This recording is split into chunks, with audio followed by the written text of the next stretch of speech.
Cool. Okay, so March 5th, very excited to have you guys here. I just hit the record button. And Jen, you had a question on lighting, so we'll talk about that.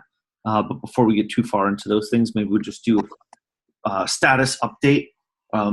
What have you been doing? What's coming next? What's blocking you? And Jen, I'll start with you, and then we'll go to John. Okay, so besides the lighting issue, which, and I've been going, I'll talk about that later. I mentioned that I am hiring a marketer and doing trade for service. So we had another meeting this week at Billy Corgan's tea shop here in town, which is a pretty rad place. Oh no, my internet is, you know what? I'm literally sitting right next to my router and my internet is getting spotty as well. So You're coming through okay for me. Okay, I'm gonna just pause my video. Yeah, so she's gonna be super helpful, I think. I mean, she's talking about pretty high level branding. I've got a pretty good sense of the branding that I want to go for, and who's my ideal customer and things like that. But she's just going to give it some polish and really refine our voice and all that. She's also interested in participating in the coaching group for the nonprofit residency that I mentioned last week. So that's pretty awesome. But yeah, other than that, just trying to get this lighting issue to the landlord. And then I circled back with my real estate broker, and he's like, this is dragging out too much. You don't need to worry about that. I'm like, but the landlord's asking for it. So like, what do I do? And we're just kind of going in circles and chasing our tail. And I want to break the cycle. Okay, we will get to that. Good. Sounds good, Jen. Thanks. John, how are things going on your end? Good, Tony. I mentioned last week I was going to be able to start showing space without anything falling on any of my potential members, and had a good week. I think I've got 2 actual commitments and 2 more coming in for my private offices. So I've got 4 of the 14 offices committed to.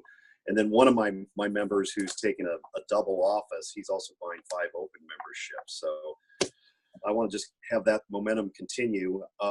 We're looking at revamping our website and then starting with some social media by the end of this month to start just branding and getting information out there. In terms of a holdup, biggest holdup is just finalizing our funding through the SBA loan, which we've got a meeting with the underwriter. He's meeting with all my partners on Thursday, and hopefully that'll be the last step. And then it's just a matter of sort of getting all the documentation in place. So good week overall, though. Hopefully another one's in the store. Congratulations, John. This is super exciting. So real quick, how did you get those initial office commitments? Like, where did they come from? Ironically, it was just word of mouth. A couple of them were in the building that's being renovated, and they basically had to leave as the building was being renovated, and then came back and said, I still would like to be in this space if it's available. So, and actually, there's a broker that is leasing the balance of the building, and she sends me tenants or prospects that are too small for what the owner landlord's looking for, and vice versa. I'm doing the same with her. I mean, I had someone that was looking for 5,000 square feet that obviously I couldn't accommodate, so they were thrilled when I passed that lead on to them. And that's, it's a really good source of getting leads, is just getting the word out to the real estate community with office brokers that are in the area and representing space. Yeah, well, it sounds like you're at least getting some initial indicators about the kinds of avenues that might be useful, especially for the offices. Right. People who have previously occupied that building, people who, already have been occupying some kind of office space in the area. That's great. That's a great indicator.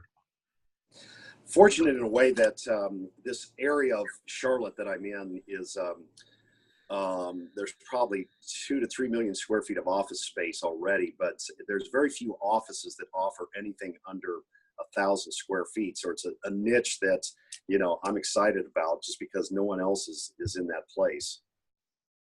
Yeah, and to have it be inside of a supportive environment too. Right. And I know when we had a team outgrow our co-working space, they not begged, but they really wanted me to expand because they didn't want to have to be isolated into their own space that's just theirs without a vibrant environment of exciting people around them.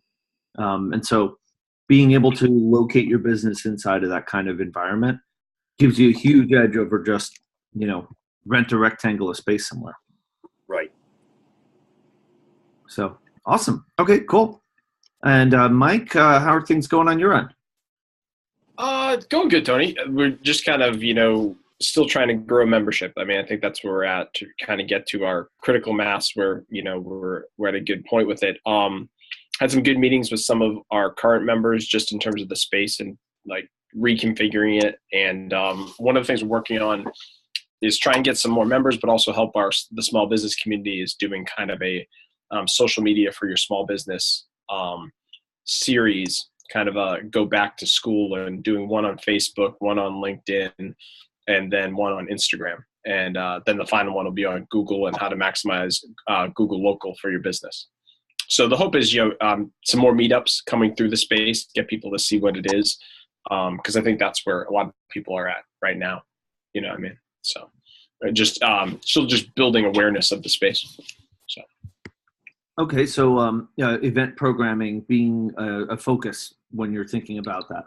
When you're that's kind of what we're doing, and we've got 2 or 3 events running, and then I've got 2 people who are going to be running meetups every other week, meetups out of the space, kind of out of our little conference area. So that'll be good, getting foot traffic through there.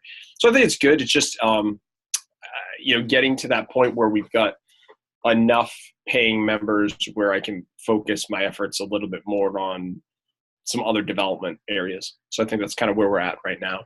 But you know, it's good that we've got some revenue. It's just that we don't have quite enough to be able to make it where I don't have to kind of self-fund some of this. Gotcha. Yeah, absolutely. And so what are you doing to get the word out about these programs? So social media with it, we're doing that, as well as just literally going to the actual small businesses. You know, what some other networking events that are part of the local small business association. So I kind of joined the what's the Northampton Small Business Association. It's like $99 for the year type of thing, and they have some meetups and getting our name out there on that and connecting. Other thing is I met the guy who runs the local UPS store. And so he has a bunch of mailboxes that kind of people are using for that. So then it's kind of some of those people might need offices. So we kind of got a little something going on there. So. Wow. That was a clever idea. I see John's like, oh yeah, I got to write this down. This is good. Yeah, that's excellent. Yeah, it was funny. We kind of just got to talking at this sip and social that was at this event. And he's like, you know, I've got people that use the mailboxes. What about if they needed some space too? I'm like, well, yeah, that works out well for us. And in some ways, I'm not sure if that may be easier, man, because we have one mailbox for the space. I'm almost like, well, great, you can be the mailbox area, and he's only right up the road, and we can be the space for them to meet because he has that. So kind of one hand washes the other. So hopefully that works out and get some leads from that too. Awesome. Yeah, I just want to kind of reflect that because I think it's really valuable when you find those people in your reach who can be levers, you know, people who just that one relationship can lead to a whole bunch more, whether directly or indirectly. Just having that there is huge. So awesome. Yeah. Yes, it's good. Then we just got our 2 product things that we're working on. So that's kind of the thing I told you about, those work walls that I was building, those portable walls. We built 2 of those this weekend. So those are up and running, and they seem to work well. We changed the space from a conference space over to the co-working space in a weekend because somebody needed it for like a little event. So that worked awesome. So yeah, I've got the IKEA bookshelf. Yeah, I forgot to take a picture of it, but I'll take a picture. I mean, essentially, I'll have to put that on the IKEA list. I figured out how to make it with IKEA bookshelves and shiplap on the back with a whiteboard, and essentially you can roll it all, move it all around, and there are three. You can either we made a 3-foot section, a 6-foot section to just re-partition off the space differently. So wow. You know, that could be a nice little, because I know the IKEA hack community online is huge, you know, and I feel like if you made a blog post, a video, you know, threw it on Reddit or whatever, you know, could get you some nice attention from a funny angle. Yeah, I tell you, they work out awesome because, like I said, one side works out as a nice bookshelf, the other side works out as a whiteboard. So the person who's sitting beside you can whiteboard, and you've got your bookshelf, but it also gives that nice little separation if you need to have that, you know, just for a little bit more quiet. And then we got a little other project, which is a standing desk for the beach, because we're a beach community. One of the things we wanted to have a work trip, whereas everyone kind of gets out of the space and goes to the beach for the day. But none of us we were talking about how none of us like sitting in a beach chair and with our laptops. It's kind of just not fun. And since I'm a PT, I mean, standing's better than sitting. So I designed a standing desk that you can anchor into the sand and be able to stand at the beach and be able to use. So it's portable. So it's kind of the whole, it's good though, because you can kind of build product out of the space, and it's like, hey, it's a workshop on Sunday morning when no one else is there. Yeah. Mike, I would actually be interested in that beach desk because we are a little bit of a beach community as well. Sure. Once we worked on the prototype yesterday, so it folds up pretty much and goes from 3 feet to 4 feet and anchors in the sand. It's made out of like some wood that's pretty resilient to the water, some fur and everything, so it's pretty light. So it's kind of fun. Wow. Kind of came up from the idea of the members like, yeah, it'd be great, but I hate sitting in the sand. Like, well, we could make something. So yeah, I'll once I have the I'll kind of document that one too and show it to you. Yeah, so yeah. Yeah, the digital. Have you given it a trial run? Yeah, we actually took it to the beach. I think it's, you know, it's funny. Somebody was saying to me like that this would be a nice little Kickstarter thing. Just have a picture of this desk sitting by itself on the beach, and you know, it's just hanging out by itself, and then somebody walks up to it, and then it folds up, and you take it with you like a chair. So yeah. Yes. So we'll see if that's as our members kind of help that. Maybe we crowdfund that. Who knows? Literally, we weren't looking to make anything out of it. It was just something that we were doing fun for a little, you know, getaway field trip type of thing, and we needed something to be able to do that. So awesome. I'll show it to you guys once it's done. Yeah. Take some really good photos or videos or both of that, and yeah, you can. Sky's the limit on that. Sure. Yeah, it's just fun stuff. You know. So. Awesome. Big questions or issues or anything that you got kind of on your mind you want to bring to our conversation? You know, one thing with anybody, I was going to ask anybody is, has anyone done, I've yet to do this as part of the marketing plan, is kind of like a LinkedIn. LinkedIn's been pretty good for me gaining members. So has anyone done almost like a LinkedIn post on co-working or something to that effect? That I'm kind of working on a little something, but I haven't gotten there. And just if anyone has a resource that to point me towards that's already been done or something to look at. Perfect timing for Jennifer to jump in. Yeah. Jennifer. Yeah. Am I talking to Mike? Yeah. Yes, you are. Yep. Oh, okay. So, Mike, we were talking about this a little bit last week because my husband and I just opened a co-work site. I'm actually in it right now for the first time for our video conference here. Woo, congratulations. I know. So what we did was we put, we wrote some blogs right on our site, which is cowork414.com. Then we did some posts on Facebook and LinkedIn. And what we found was that while Facebook got a lot of, you know, hooray, so happy for you kind of stuff, LinkedIn seems like it's our audience because we got thousands of reads, where in the past, where I've posted for my business, you know, I get a couple of reads for my writing business. But what was surprising to me is that it was such a basic article that I wrote that got all these reads. It wasn't anything like, you know, starting out with a story and then leading into talking about co-working. It was just, is there co-working in Bethlehem, Pennsylvania, or something like that? You'll see it on the site. And that's what got all these reads. People, I think it's because it's timely. People are starting to hear about this, and then when they found out, hey, there might be something like that here, they wanted to know more. Okay, thanks. That's awesome. Yeah, I just checked out the website and everything else like that. And then is the link to it on the on your blog?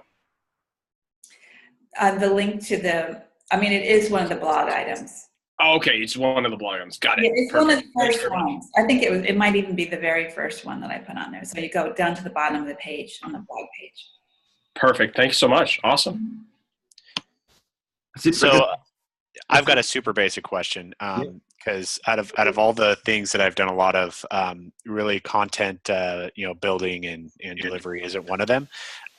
So is kind of the basic tactic to create content on the blog and then link to it from say LinkedIn and Facebook and whatnot, or is it or do you cross post to those various platforms, or what's kind of the best way of getting the word out there? So I was just talking with somebody about that this morning. Well, for one thing, you'll really want your blog to be working for you on its own. So what you'd want to do is start by writing down some questions that you think people might Google. All right, and that would be, like in my case, the one I just mentioned, is there co-working in Bethlehem?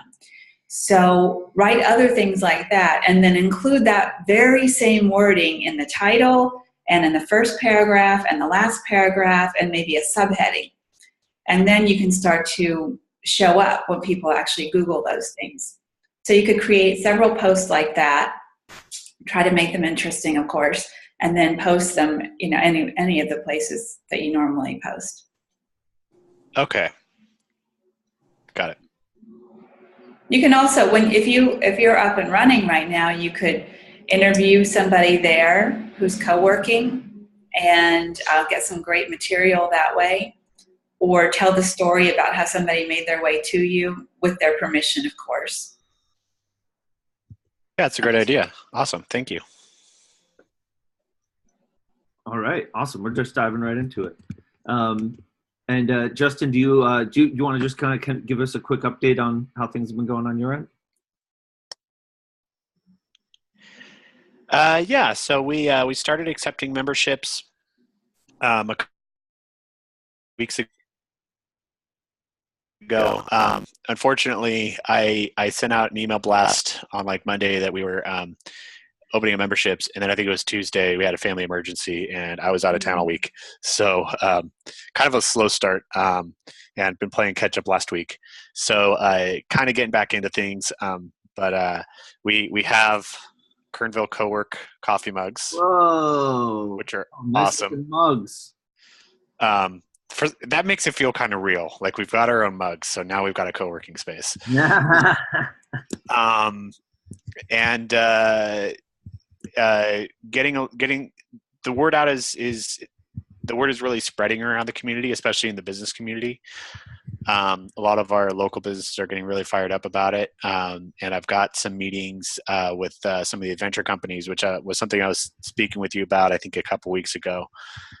That meeting that got moved, the Monday meeting that got moved to Tuesday. We were talking about kind of the adventure companies around here and kind of getting a cohort together, and so I've meeting up with some of them, over coffee and lunch over this next week or two. So that's coming along. Excellent. And I'm glad to hear that there's progress on that particular front, because I think there's an awesome angle to be nailed there. Thank you. And other than that, just was kind of just brainstorming with some of my coworkers this morning on kind of how to get the word out to right now. Another part of our kind of target audience is those people that work from home, that maybe have a desk at home but don't necessarily have that community that they're looking for. The hard part about it is they're hard to find because they stay in their homes. So, reaching them. And so there's kind of a few angles that we're kind of talking about. Oddly enough, in this area, radio newspaper actually do fairly well. So we're going to try those angles, do the Facebook thing. And there's a few events coming up that we're going to try and take advantage of. So that's kind of the next big thing is trying to, try and get a base of, a solid base of coworkers here on a regular basis. Okay. All right. Well, it sounds like you combine all these things up, and there's some progress to be had there. So, okay. All right. Very good. And Jennifer, do you have do you want to give us a little bit more of an update? We kind of snuck in the big news there, so maybe you could back us up, tell us a little bit more about your big launch. Okay, yeah, it's kind of a soft launch at this point, but we have 2 coworkers, and so that was pretty big news that I also snuck in on the side last week. But I know. One of them is a work from home person who lives in walking distance. So she's excited because it's that community that she wants to have contact with. And so I think there's probably a whole market of people living within a few blocks of where we are right now who are the same way. So I think we have some potential there, and I'm thinking about in terms of somehow reaching out to the immediate people around us. I'm showing the site tomorrow, so I'm hoping to be able to show it almost daily so that we can start to just statistically out of that someone will sign up. But I think I need to do something more concerted to get some full-time members. What makes you say that? Because we don't have any yet, and we need them. Okay, all right, fair enough. So just waiting and continuing to do what we're doing won't be enough. Right. Okay. So we gotta talk about your strategies around just sales and getting some more of your first customers in the door. It sounds like. Yeah. Okay. All right. I'm going to put that on our agenda, which we are building as we go. So that's good. Did we have anybody else join since? No? Okay. All right. Cool. Okay. So let's go back to what Jen initially requested for us to discuss, which is lighting. Jen, do you want to just explain to us a little bit more about the context of not just your lighting situation, but your overall build-out situation? Because I think when we're talking about lighting, we're also talking about just the overall plan for build-out and budgeting and things around that. And see that you have your mic and your video muted, so I'm not sure. Sorry. No, it's okay. I just wanted to be sure you were actually there. Talking to myself over here, and yeah, I'm sorry. I'm same situation as Mike. I've got to get my I've got to keep my video off, unfortunately. Yeah, so it's a terrific space. It's probably from 1920s or so. Has had many different lives, but it's industrial, exposed brick, exposed beams, concrete floors on the first floor, wood floors on the top floor. And we are going to top floor is remain largely unchanged. Right now there's 2 offices. We're going to convert that into 3 offices. So the footprint is going to stay pretty much the same. Downstairs is where the big changes are going to be. We're going to add a row of 4 offices with some glass windows looking out into the main space. Also add some bathrooms and stuff like that down there. That's the really big stuff. But yeah, the lighting right now is a little tragic. Mostly track lighting. At one point, the space was a gallery, and so a gallery and also a frame shop. So the lighting really fits in with that concept. But because we are going to be carving it out a little bit, and because track lighting can be really harsh, there's a lot that needs to be done. There's also 2 rooms with fluorescent lights. There's also fluorescent lights upstairs in the hallway, and it's a huge hallway, so it's going to end up being like an open workspace up there. So the fluorescent lights need to go. And yeah, the landlord asked me for a lighting plan, and I am a little stuck. I was talking to an interior designer who said that she'd be happy to do one for $2,000. I was like, is that money worth spending? I don't know. And my real estate broker is not being very helpful. So he's like, well, you need to just give him a number. And I'm like, okay, I don't know. Should it be $5 or $50,000? Like, yeah. I seriously have no idea. So that's kind of where I am. Does that give you enough info? I think so. So in terms of the planning right now, who's going to actually do the work? Oh, my landlord actually. So he owns his own construction company. If there is any electricity, they can do simple electricity. If there's any major rewiring that needs to be done, he'll need to call an electrician. Okay. And he's I think I mentioned this in the past, but I'll say it again. He is going to amortize all the build out costs into the rent. Okay. Well, that's good. Yeah, I it's have really. an idea for you. I'm sorry. I have an idea for you. Okay. There are lighting designers out there, Right. and some of them may be just trying to get started.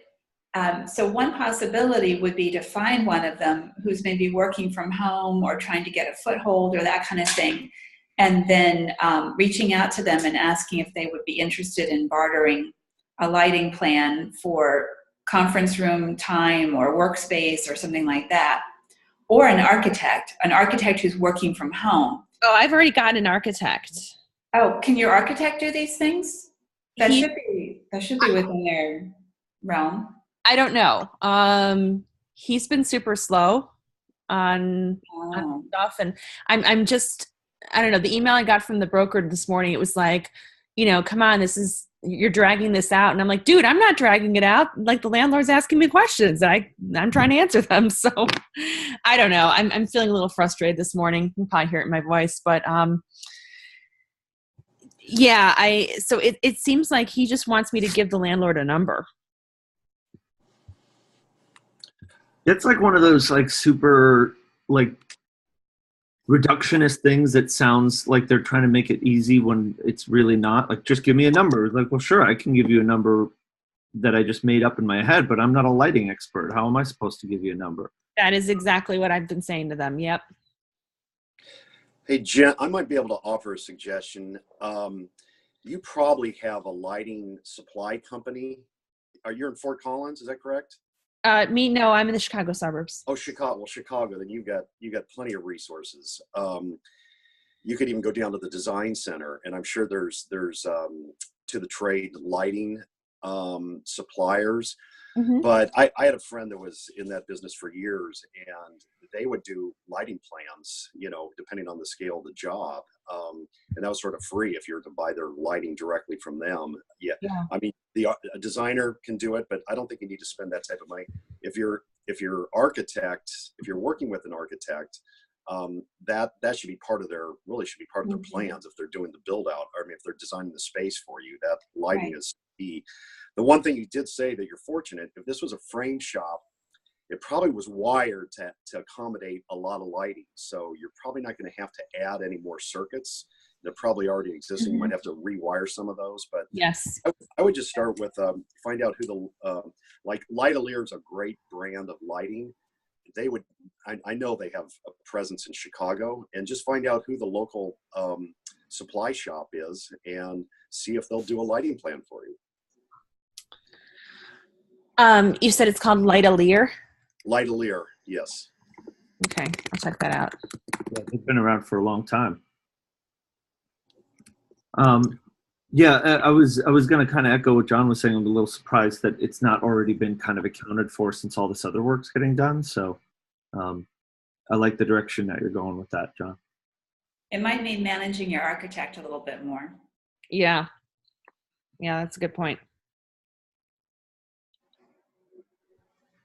How has everybody else done lighting? I mean, I guess, John, you in particular, you've got probably the most analogous build out to what Jen's describing. Can you kind of walk us through a little bit about how that lighting plan has fit into the rest of the plans? Yeah, like I'm fortunate because one of my partners is an actual architect, and he's also my GC. So having been in retail for a number of years, lighting was really key, and I think even more so in an office space. And now pretty much all new lighting is all going LED, and there's some great fixtures out there. We're in an old 60s building, so same type of thing. It had all fluorescents. All that was removed and all converted to LED. But what was nice is before anything was selected, I got to look at all the different fixtures and the heads. and we were able to make choices, even the color of the baffles, etc. So the designers that work for him showed me all my options, and then we selected from there. But even if you're not working with a designer and architect, and you went straight to a showroom, you can see what options are available, and obviously the cost. Gotcha. We're in kind of a rough situation with lighting too. You know, kind of a 1950s, 40s or 50s building. There's some, you know, electrical up in the ceiling for doing, you know, for lighting, but most of it is not attached to any switches. And with these beautiful wood walls, we, you know, can't exactly just cut them open and, you know, drywall over the holes. So we're looking at kind of doing it on the cheap and just sticking some Zigbee modules up in there. So we'll just kind of, you know, turn it into kind of like a smart home style where you press a switch or you tell Alexa to turn it all on.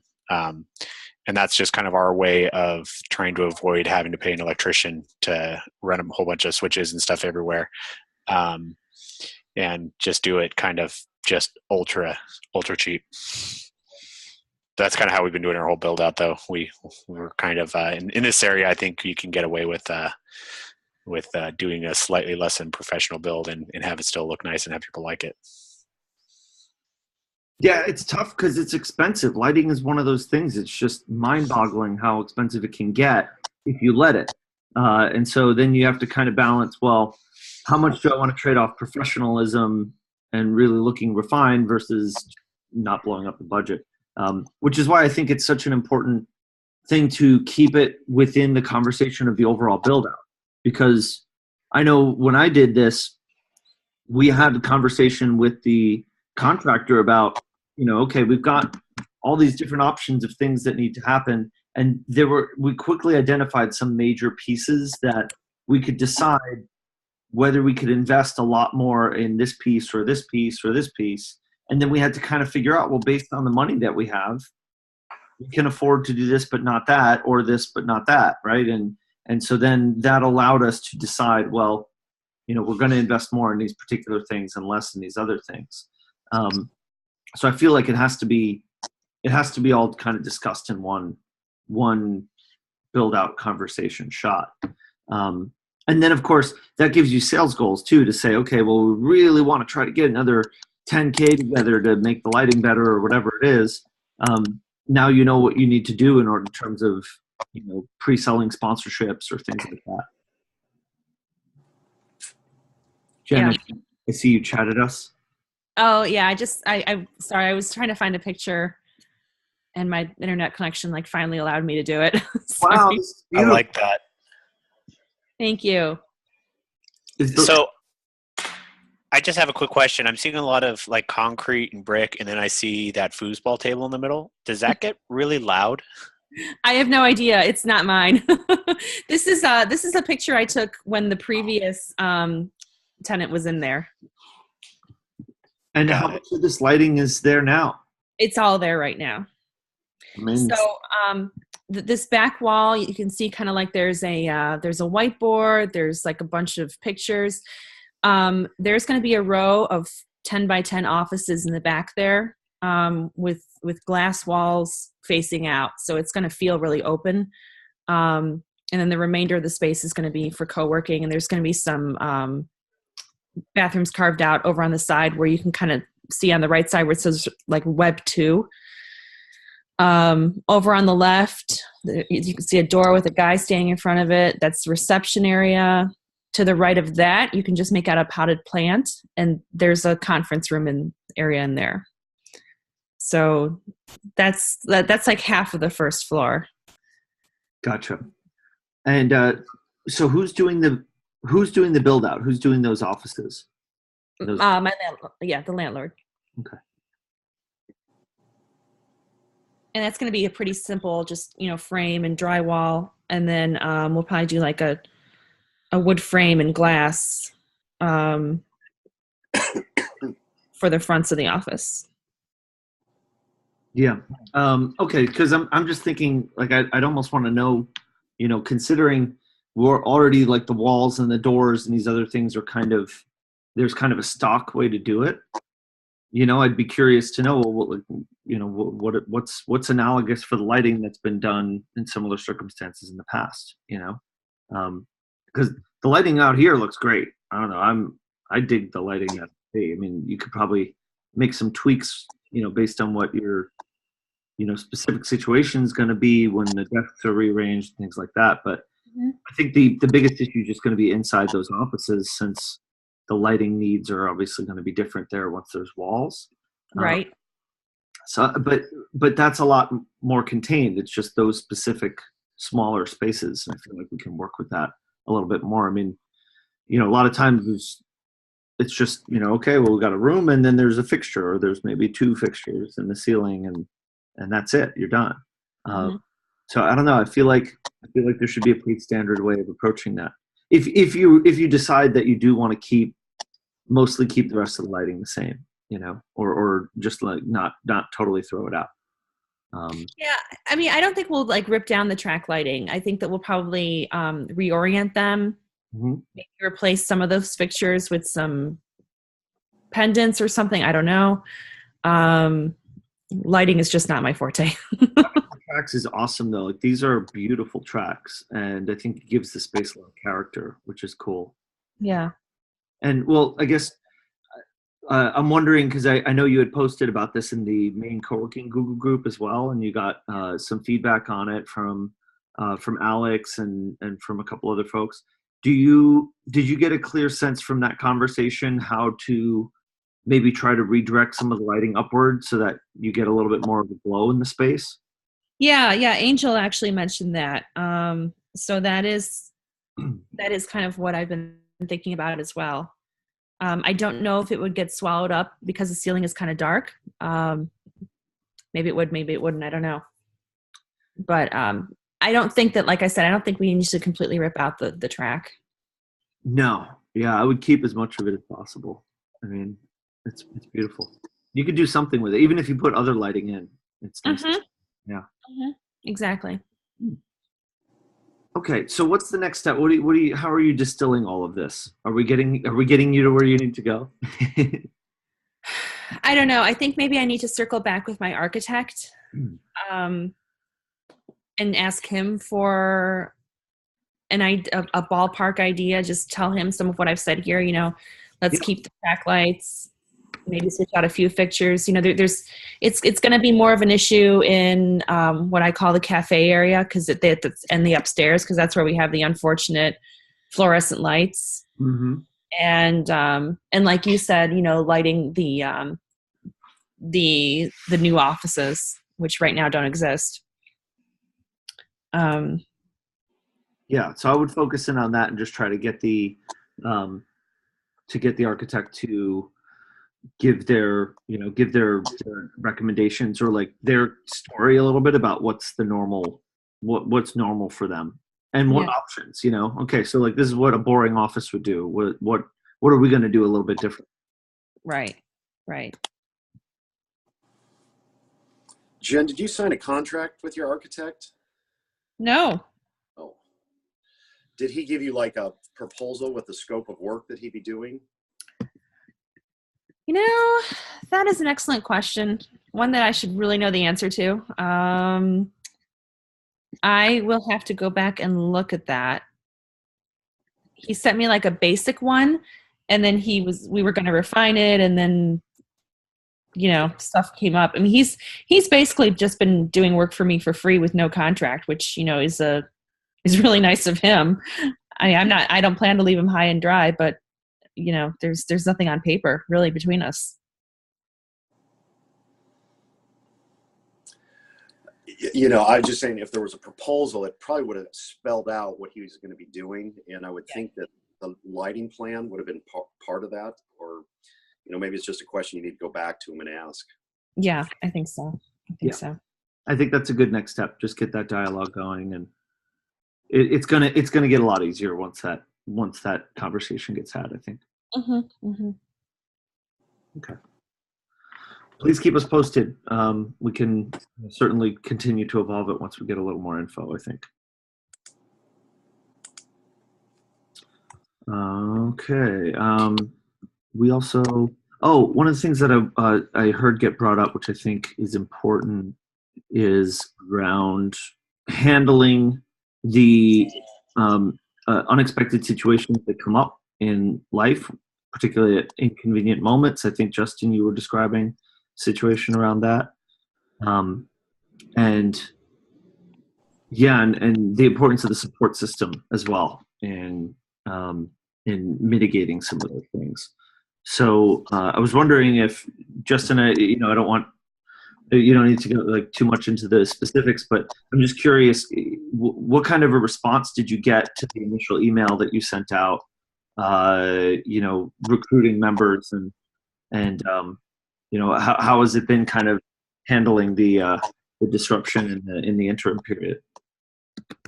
So the initial email, we got response from the people that were already kind of working in the space, trying it out, and were planning on becoming members. And so that was kind of expected. Didn't get a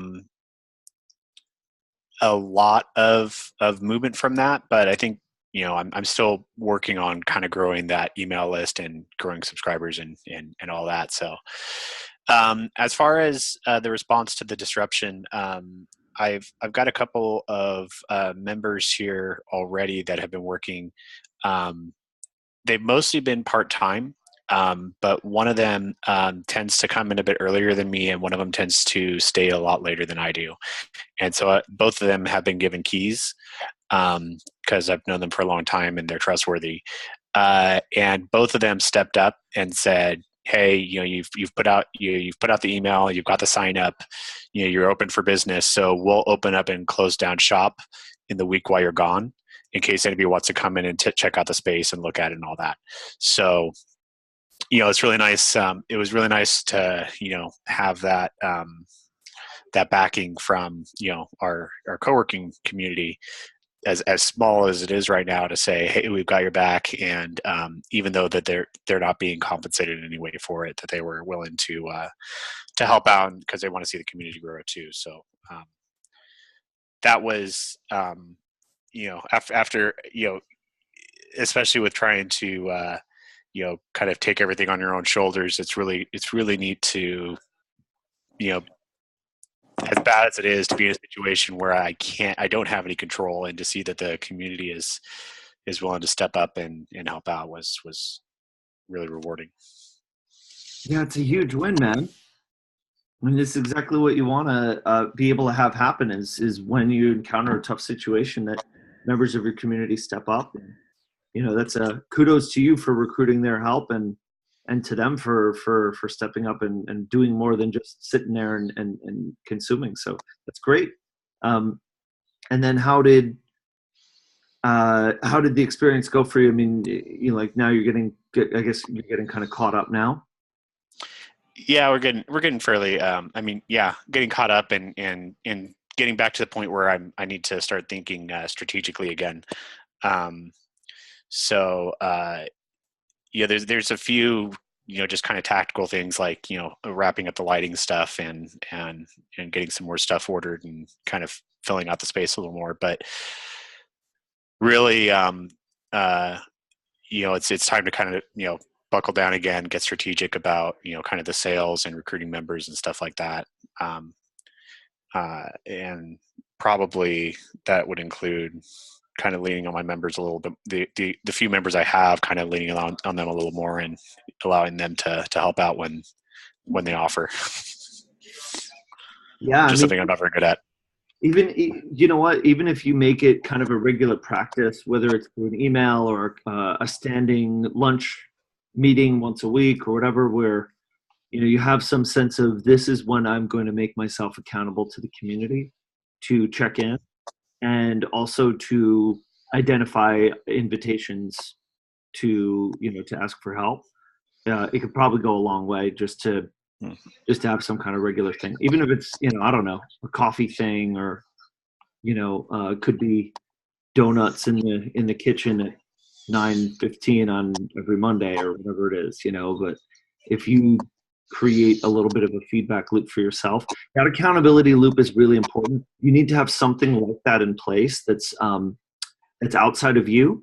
You have this, which is nice. Like we have these weekly meetings, but I think you also need something specific to your own context that's local. Because what'll happen, and none of you knows this yet, you haven't run the space yet, but you might know it from other businesses, is that you can fall into a rut. If you have a 5-year lease, and let's say you get this business running okay enough or pretty well, at some point down the line, there's no real external thing that drives continued revisiting of your goals and where you're at and where you want to go and all of those things. And so it's very easy for, years to just kind of slip by, where you're just kind of showing up and fixing whatever comes up, or, if the space is full, then you get complacent. If the space empties out, then you get panicky and you have to go replace the members. Then it fills back up again. You get complacent, So like, it's really easy to just kind of fall into that. I call it, I think it's a rut. So creating and playing with different ways of having kind of some regular feedback loop and goal setting, phases is I think hugely important to help you avoid some of the problems that are going to come down the line, around, just the fact that the space is going to be around for a while.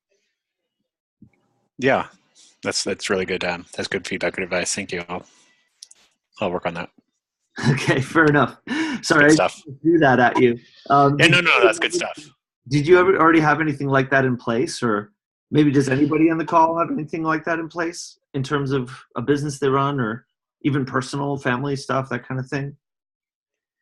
Well, I've got a day job.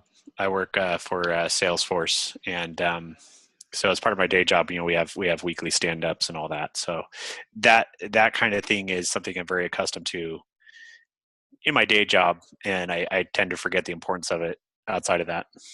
So Salesforce, you work for Salesforce, or like a company that, yeah?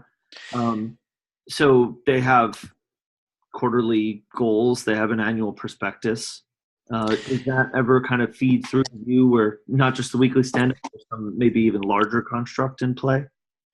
Yeah, Salesforce has something, and I think this actually would be something good, just to to share with anybody starting a co-working space. They call it a V2MOM, which is a document. It's supposed to be a living document with vision, values, methods, obstacles, and measures, which is something that kind of strategically they put out every year. The CEO puts out his, and then all of his direct reports take his and then craft their own, and then their direct reports craft their own, and goes all the way down to the very lowest employee. And so your vision and your values and everything is going to kind of line up with the organization.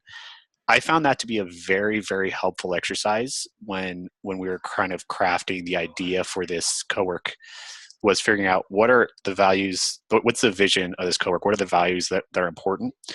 But then the important thing about that is that it needs to be revisited at least quarterly, maybe twice a year, to kind of say, okay, well, with the kind of changing landscape, how has our vision changed? What values are important to us as we go into the next season? What methods are we going to use to get there? Yeah. If you just Google Salesforce V2MOM, you'll see they walk through exactly how to create one and implement it in your own organization.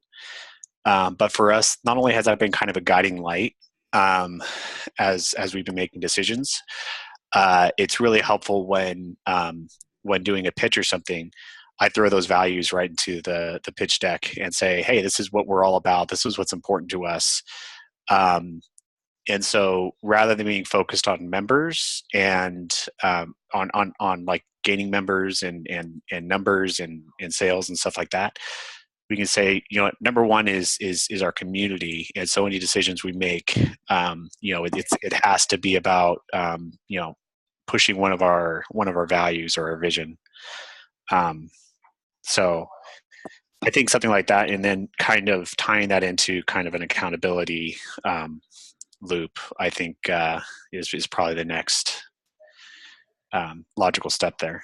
Remind me, do you have any business partners or other formal collaborators?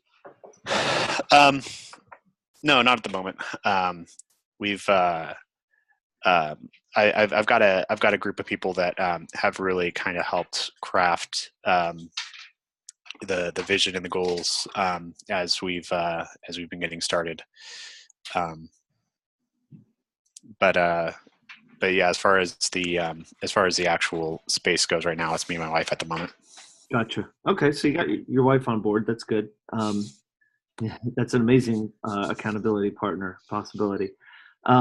So we are at the last month of the quarter.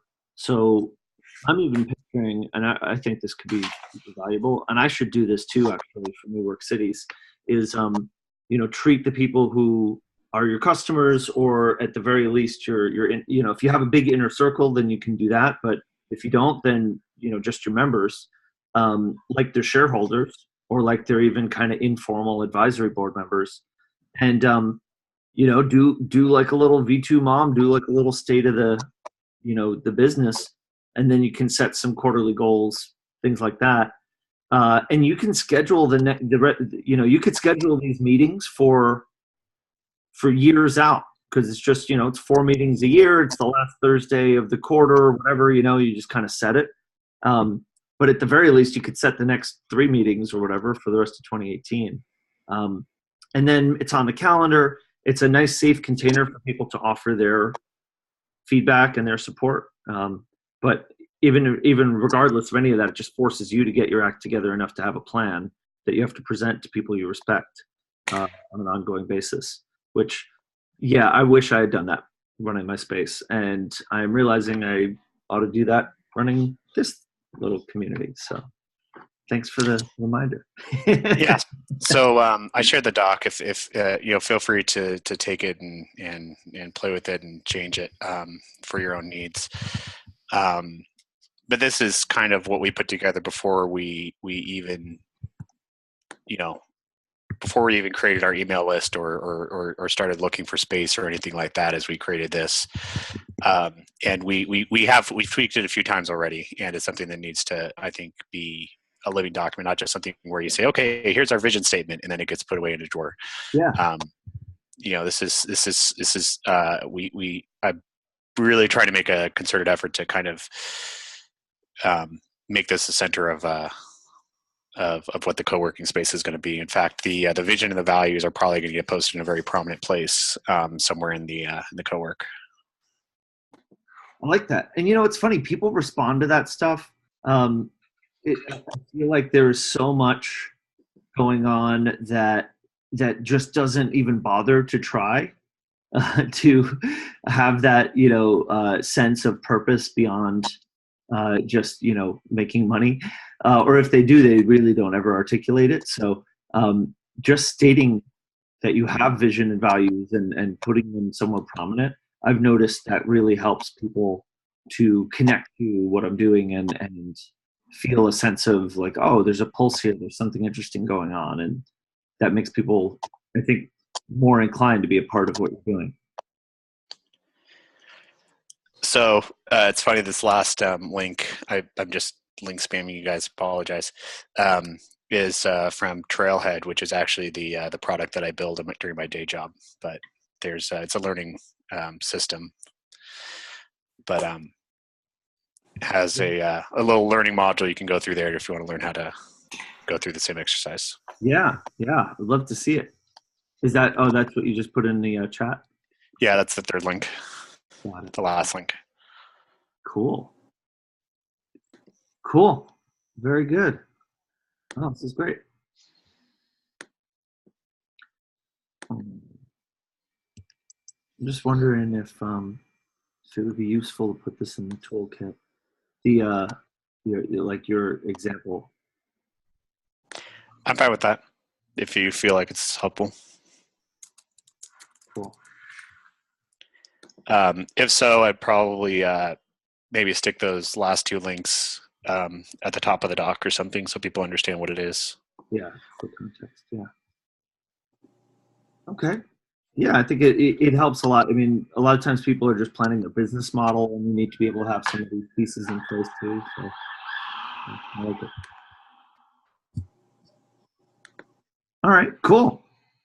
Well, this is great, Justin. Keep me posted on how it goes, and best of luck with the next steps. Thank you. Cool. Any other quick last-minute thoughts or burning questions before we move on? Very good. Thanks, everybody. This has been a lovely chat, and I will talk to you guys again in a week. Thanks, Tony. Thanks. Thanks, guys. Bye. Bye.